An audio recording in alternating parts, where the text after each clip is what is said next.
Эрхэм сонсогчдоо, үе үеийн ухаантнуудаас суралцсан нэвтрүүлгийнхээ энэ удаагийн дугаараар Оросын холбооны улсын сэтгэл зүйч, мэдрэлийн эмч, эмчилгээний өөрийн гисэн аргаараа олон хүнийг эрүүл болгож, амьдралаа дээшлүүлж, аз жаргалыг мэдрэхтэн тусалсан эмч Синельников Валерий Владимировичийн өөрийнхөө өвчнийг хайрл хэмээх номыг бүрэн ихээр нь та бүхэндээ хүргэх гэж байна. Орос хэлнээс хөрвүүлсэн хууль зүйн ухааны магистр, хуульч Хандма мөн энэ номыг бидэнтэй хамт та бүхэндээ сонирдуулж байгаа юм. Синельников өмнөх үгдээ бичгтээ энэ ном бол миний оюутан байхаас эхэлсэн судалгааны үр дүн юм аа. Хүний биед өвчин үүсдэг шалтгааныг мэдэж, өөрийнхөө өвчнийг эмийн тусалцаагүй эдгээхэд энэ ном та бүхэнд туслана. Ингээд энэ номонд өгүүлсэнийг туйлын үнэн гэж та бүхэн хүлээж авах хэрэггүй. Номын аль нэг хэсгийг хүлээн зөвшөөрөхгүй байж болно. Гэхдээ энэ аргыг өөртөө туслах загвар, зэвсэг гэж хүлээн аваарай. Мэдээж танаас өөр таны зовлон бэрхшээлийг хамгийн сайн ойлгох хинч байхгүй шүү дээ гэж бичсэн байна.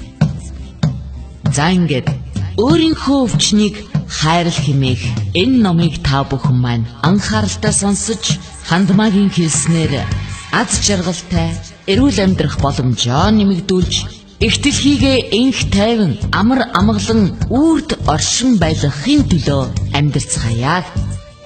Та бүхэн номоо тухтай сууж анхааралтай сонсноо. 3 дугаар бүлэг. Сөнөөгч бодолгоч.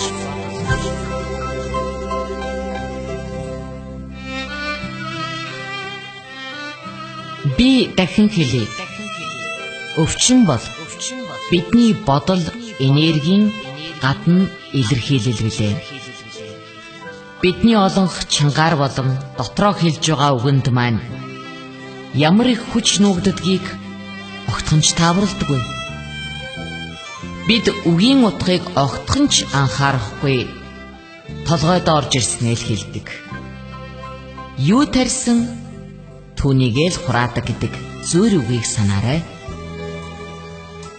Бүх хүн энерги устдаггүй, хэлбэрэл өөрчилдөг гэсэн байгалийн хуулийг мэддэг.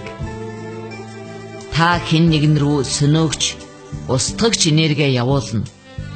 Хэн нэгэн түүнийг хүлээж авах болно.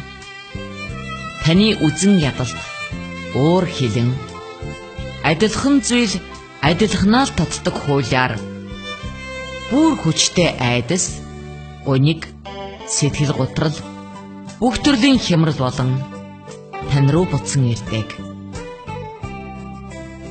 Энэ бүхнийг дааж явах хэцүү. Ингээд та энэ бүхнээ өөр нэг хүн рүү явуулж, өөрөө салахыг хүснэ.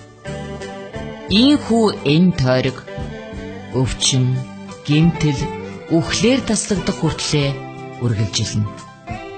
Үүнээс гадна муу бодол бүхэлдээ муу биш. Дал тухамсар түүний тусламжтай ямар нэг эерэг санаа зориг агуулсан байдаг.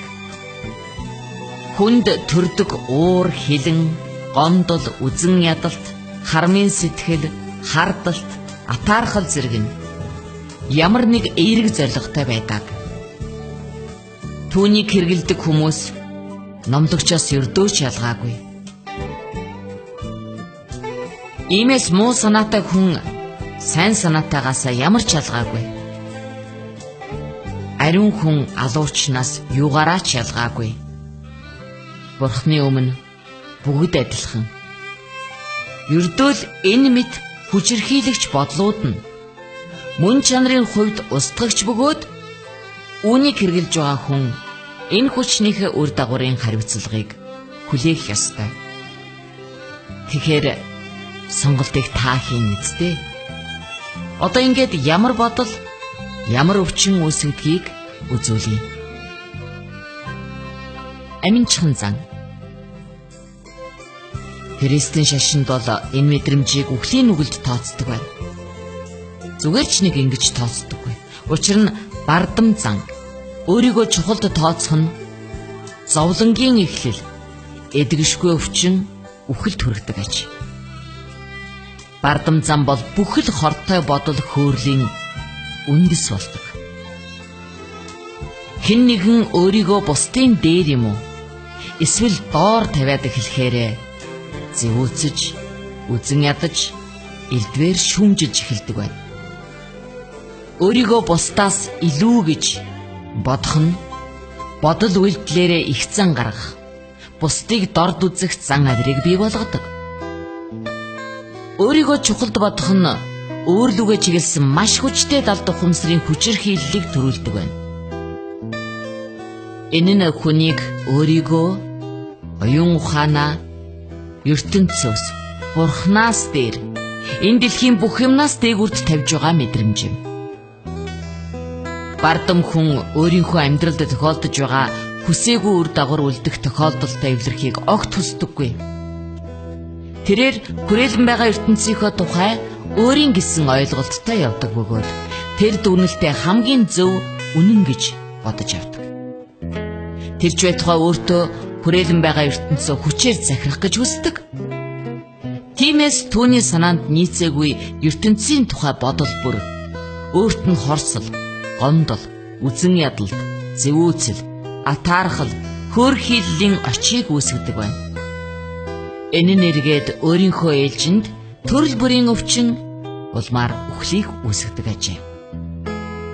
Бардам зан гаргана гэдэг нь өөрийгөө бусдаас дээгүүр, эсвэл доогуур тавьж, энэ ертөнцид эзлэх бодит байран олж чадахгүй, амьдралд яах гэж ирснээ мэдэхгүй, амьдралын утга учир зорилгоо мэдэхгүй яваагийн шинж юм аа.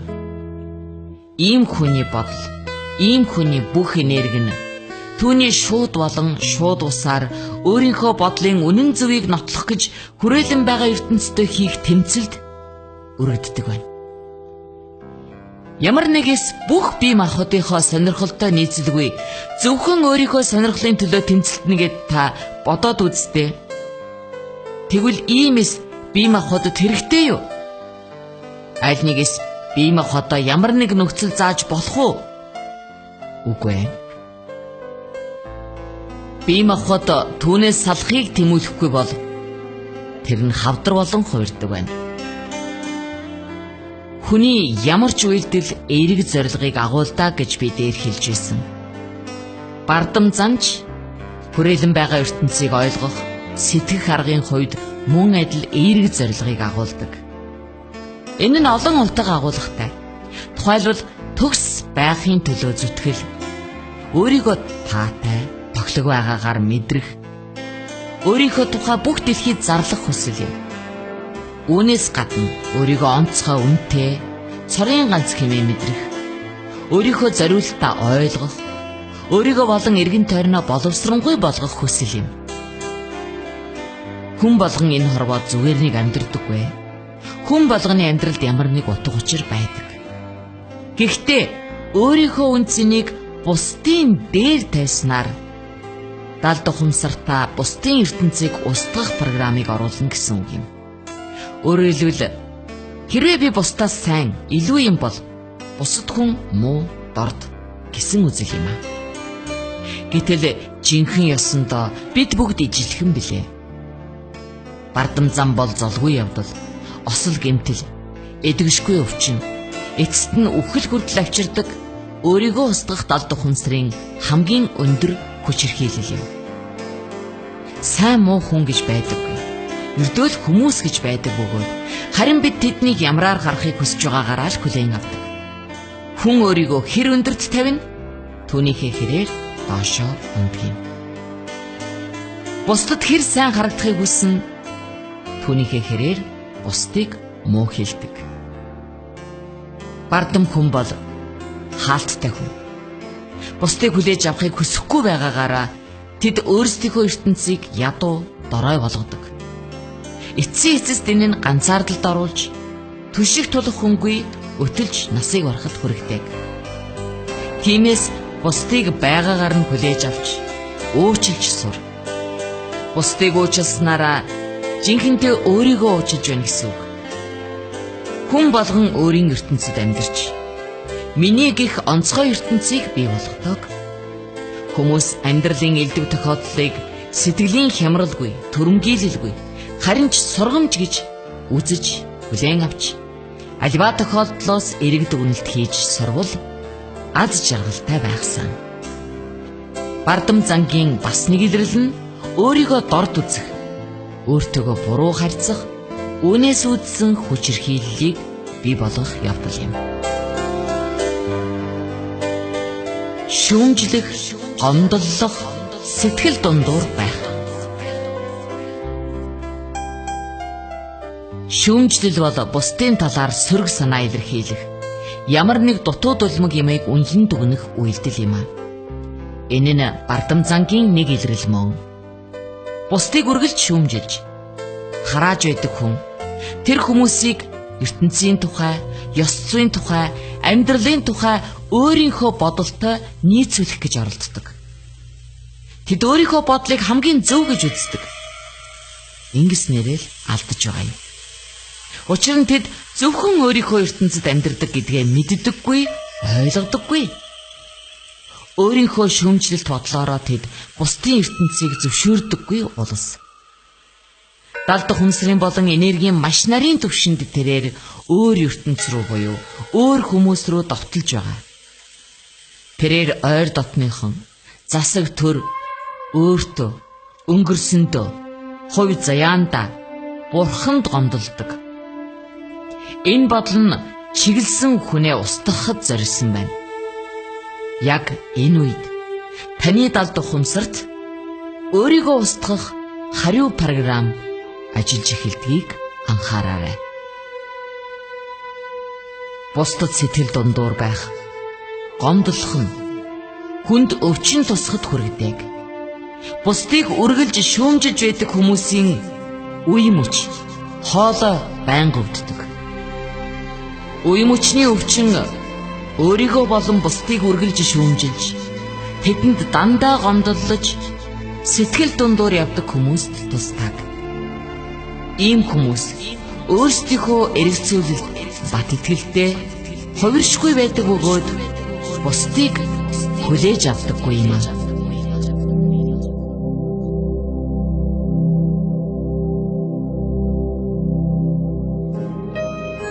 Эрхэм сонсогч та бүхэн Оросын холбооны улсын сэтгэл зүйч, мэдрэлийн эмч Синельников Валерий Владимировичийн өөрийнхөө өвчнийг хайрал хэмээх номыг бүрэн ихээр нь сонсож байна. Энэ номонд Бурхан, ертөнц, дээд ухамсар, үнэн байдал, хүч, бодит байдал, дэлхий зэрэг үгийг их ашигласан байгаа. Энэ олон нэрээр хүмүүс бидний дотор байдаг ертөнцийн ноёрхдог нууцлаг, оюнсаг шиг авгаа хүчийг биелүүлсэн юм.